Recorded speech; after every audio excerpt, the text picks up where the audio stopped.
Chapter 8 Shipwrecked. Once we had escaped the dragon and the whirlpool, we could do nothing. We sat at our benches and wept.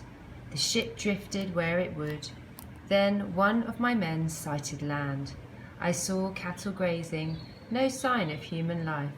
I saw the sun staring down, and I remembered the terrible prophecy of Odysseus. I told them that we would voyage on. At this, something snapped inside of them.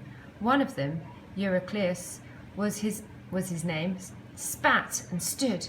"Odysseus," he said, "I am beginning to suspect you are not a man at all. I think you are one of the gods in disguise. For like the gods, you have no pity. We want to mourn the deaths of our friends. We want to recover from this awful ordeal, but you insist we sail on blindly into the night, across a foreign sea when a friendly coast beckons us.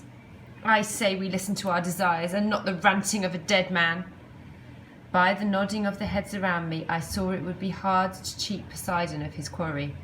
I made them all solemnly promise to me that they wouldn't harm any of the cattle on the island. They did this at once. We still had plenty of food from the gifts of Circe, and so we beached the ship, we lit a fire, we tried to eat, but none of us had any appetite. We were thinking of the victim of the dragon Scylla, our friends with whom we had seen so much. Many of us fell asleep with tears coursing down our cheeks. I was woken during the third watch by Eurycleus, shaking my shoulders. As soon as I opened my eyes, I could see why. There was a terrible storm. It was as though the sea and the sky were at war with one another.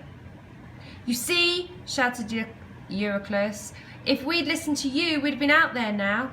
By the morning, our bones would have been rolling around the ocean bed." That storm howled throughout the night. It continued throughout the next day. It raged for a month. First we ran out of bread, then meat, then wine, then everything else we had. We were living on what we could find, what we could catch.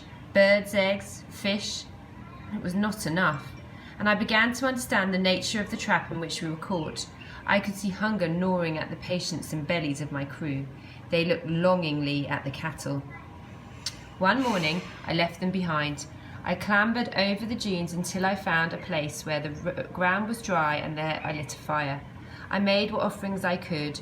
I prayed to the mighty immortals that they would end the storm so that we could sail away from this dangerous place. In return for my act of devotion, some god or goddess kissed my eyelids, and I fell into a deep sleep. When I opened my eyes, the sky was high and blue. I heard no moaning wind now, only birdsong. My clothes were dry. The storm had ended. I climbed over the dunes. There was the ship. Beside it, my men were squatting round a fire. On the fire were the carcasses of two of those cattle. Eurycleus saw me approaching.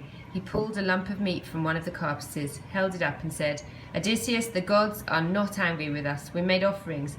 We gave the very best cuts of meat to the gods and goddesses. As soon as we had done it, the storm ended. They feel hunger too. All they expected was the respect they deserve. Eat!" I looked at that meat, and I saw a sight they could not see. The two carcasses on the fire opened their lipless mouths and moaned.